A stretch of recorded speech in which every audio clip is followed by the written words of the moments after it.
بسم اللہ الرحمن الرحیم. کرام قدر حاضرین و معزز سامعین، السلام علیکم ورحمۃ اللہ وبرکاتہ. ایک اہم ایشو کی طرف آپ کی توجہ مبذول کرانا چاہتا ہوں، وہ یہ کہ آزادی مارچ کا نام کیوں رکھا گیا اور تحفظ ناموس رسالت کا نام رکھا کیوں تھا اور تبدیل کیوں کیا. سادہ لوح مسلمانوں کو دھوکہ دے کر سیاسی پاور کی حصول اور مخالف کو زیر کرنے کے لیے مولانا صاحب نے اسلام اور مذہب کو سیڑھی بنا کر استعمال کیا، اور پھر پی پی، نون لیگ اور دیگر سیاسی پارٹیوں کی مذہبی کارڈ کی استعمال کی مخالفت کی وجہ سے مارچ کا نام تبدیل کر کے آزادی مارچ رکھا گیا. دیر آیت درست آیت، وہ منافق والا کام وَيَكُنْ لَهُمُ الْحَقُّ يَأْتُوا إِلَيْهِ مُذْعِنِينَ، اگر حق میں فائدہ نظر آئے تو پھر اس کی طرف دوڑتے ہیں. یوں ہی جمعیت والوں نے کیا، جب دھوکہ عوام کو دینا تھا تو تحفظ ناموسی رسالت، اور جب پارٹیوں کو دھوکہ دینا تھا تو آزادی مارچ کر دیا. غور کیجئے گا ضرور. گرامی قدر حاضرین، میرا ہمیشہ موقف رہا ہے کہ قائد جمعیت مولانا فضل الرحمان صاحب اسلام اور مذہب کو سیڑھی بنا کر سیاسی پاور کی حصول اور مخالف کو زیر کرنے کے لیے سیاسی ہتھ کنڈے کے طور پر استعمال کر رہے ہیں، جس کی زندہ مثال تحفظ ختم نبوت ہے. بات کو سمجھنے کے لیے ماضی میں جانا پڑے گا.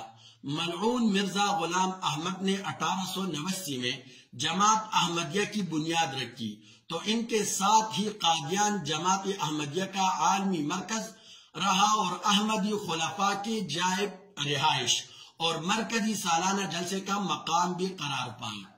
قادیان کی یہ حیثیت 1947 میں تقسیم ہندوستان تک قائم رہے. تقسیم ہندوستان پر دوسرے خلیفہ المسیح مرزا بشیر الدین محمود احمدی نے قادیان کی احمدی آبادی اور مرکز بحفاظت لاہور منتقل کر دیا.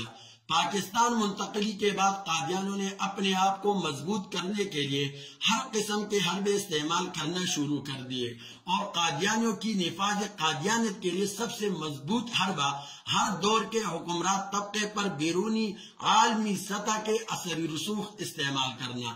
جیسا کہ 1974 میں قادیانی سمجھتے تھے کہ پی کی کھل کر حمایت کی، بھٹو کو اونٹ دیا، اور مالی اعانت کی عالمی سطح پر ان کی اثری رسوخ کی وجہ سے بھٹو وزیر اعظم بن گیا. اس لیے قادیانیوں کو اطمینان ہو گیا تھا کہ اب وہ کھل کر اس ملک میں قادیانیت نافذ کر لیں گے، جس کی وجہ سے حملے ہوئے، تحریک چلی، اور تمام مذہبی اور سیاسی قوتوں نے مل کر بھٹو کا ساتھ دیا اور قادیانیوں کو غیر مسلم قرار دے کر اقلیت قرار دے دیا. اور خصوصاً مفتی محمود صاحب نے سیاسی حریف ہونے کے باوجود حلیف بن کر ختم نبوت کے معاملے میں بھٹو کا ساتھ دیا. اس لیے کہ مفتی صاحب مولانا فضل الرحمان صاحب کی طرح اسلام، مذہب اور ختم نبوت کو سیڑھی بنا کر سیاسی پاور اور مخالف کو زیر کرنے کے لیے استعمال نہیں کرتے تھے، بلکہ وہ سیاست کو سیڑھی بنا کر اسلام، مذہب اور ختم نبوت کی سربلندی کے لیے استعمال کرتے تھے. حالانکہ مولانا صاحب کو چاہیے تھا کہ اپنے والد مفتی صاحب کے نقش پا پر چلتے ہوئے ختم نبوت کے معاملے میں عمران خان صاحب کی طاقت بنتے، لیکن کیا کرے، مولانا صاحب کی بیماری یہی ہے کہ وہ اسلام، مذہب اور ختم نبوت کو سیاسی ہتھ کنڈے کے طور پر استعمال کر رہے ہیں. اور اس کی دلیل یہ ہے کہ مولانا صاحب کی ختم نبوت کے معاملے میں دو رائے کیوں ہیں. سیاسی اتحادی کی ختم نبوت کی آئین میں ترامیم کے باوجود نہ حکومت سے الگ ہوئے بلکہ ان کے حق میں بولتے رہے. جب نواز دوری حکومت میں ختم نبوت کی آئین میں ترامیم کی گئی تو قائد جمعیت کے بیانات آپ کے سامنے ہیں. یاد رہے کہ مولانا صاحب اس وقت حکومت کے اتحادی تھے.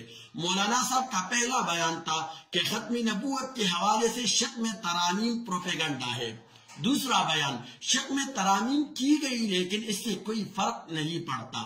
تیسرا بیان، ترامیم واپس لی جا رہی ہے، غلطی تسلیم کرنا نون لیگ کا بڑا پن ہے. چوتھا بیان، میرے فون اور حافظ حمداللہ صاحب کی احتجاج نے حکومت کو ترامیم واپس لینے پر مجبور کر دیا. پانچواں بیان مشترکہ غلطی ہے، ہم سب سے ہوئی ہے، مطلب مولانا شامل تھا ترامیم میں۔ چھٹا اور آخری بیان، جب حکومت ختم اور نئے انتخابات کا اعلان ہوا تو فرمایا کہ حکومت نے ختمی نبوت قانون میں ترامیم امریکہ کے کہنے پر کی، اور جب جرگے میں پوچھا گیا کہ ختمی نبوت کے قانون میں ترامیم کرنے کے باوجود حکومت کا حصہ ہے تو کہا کہ آگے چلیے،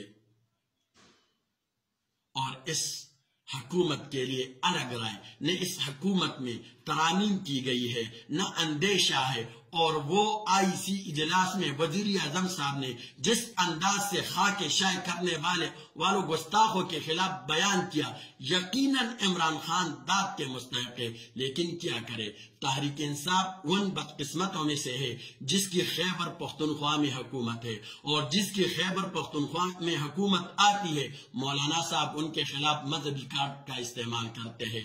پھر کبھی تفصیلات بیان کروں گا، لیکن سب سے اہم بات تمام مدارس والوں، علماء کرام اور خصوصاً استاد محترم شیخ الاسلام محمد تقی عثمانی صاحب کی خدمت میں گزارش ہے کہ خدا کے واسطے قوم، طلباء اور علماء کو بتائیے کہ شخصیت پرستی، پارٹی پرستی اور اکابر پرستی کی ناسور کو پہن کر حق و سچ کا ساتھ دے، کیا صحیح ہے کیا غلط بتائیے، کیا قرآن و سنت کے مطابق بیان کرے۔